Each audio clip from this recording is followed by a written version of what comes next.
What's going on, baseball fans? Jeremy Laddaquente here for the Baseball Banter broadcast. And on this broadcast, we're going to be examining 3 potential landing spots for free agent outfielder Michael Conforto. So we begin with number 3.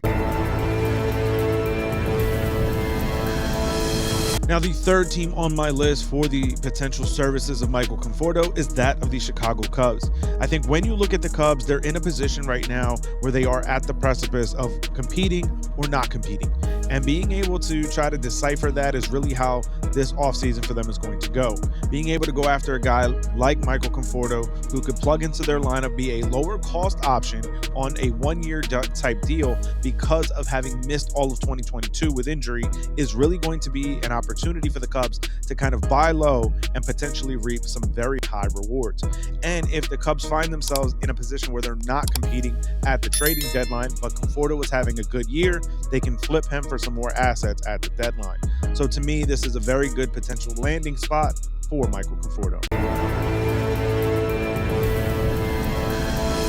The second team on my list is that of the world champion Houston Astros. I think the Astros could potentially take a flyer on Michael Conforto.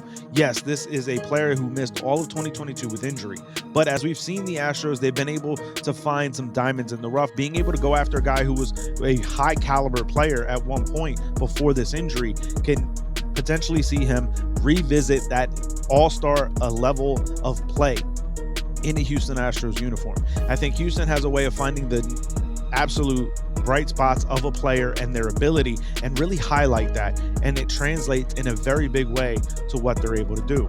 Also, when you factor in that Yordan Alvarez is probably going to be the everyday left fielder for them, I don't really necessarily like that move. Being able to then kind of platoon the outfield and DH spot between Michael Conforto and Yordan Alvarez, to me, is a much better fit for the Houston Astros. So I think that Houston could potentially go after a buy low reward for Michael Conforto. And as we look at the number 1 and, in my opinion, most likely landing destination for a guy like Conforto, it is that of the Toronto Blue Jays. The Blue Jays have already sent Teoscar Hernandez away from their roster, freeing up an outfield position. But in that, the Blue Jays are also in dire need of left-handed bats in that lineup.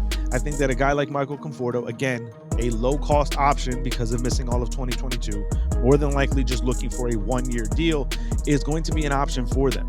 It's going to be a buy low but potentially high reward situation, especially given a more balanced lineup by having that left-handed bat in the middle of that order. I think that for Conforto, going to a very hitter-friendly ballpark in Toronto and Rogers Center is going to give him an opportunity to really bounce back in a big way, start to find that offensive groove, and really potentially translate that into a much more lucrative multi-year deal following 2023. But I want to hear from you guys. Let me know your thoughts, your feelings on this down in the comment section below. Where is the most likely landing destination in your mind for Michael Conforto? What is the best spot for him to land in, and what lineup to be in? Let me know those thoughts down in the comments, or find me over on Twitter at Banter_baseball, and we can keep the conversation rolling.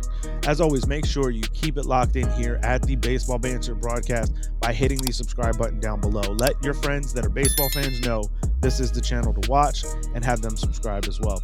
I want to thank you guys for tuning in. Keep it locked in all off season long as we continue to look at the latest news, notes, as well as my personal thoughts, theories, and opinions on the game of Major League Baseball. Peace.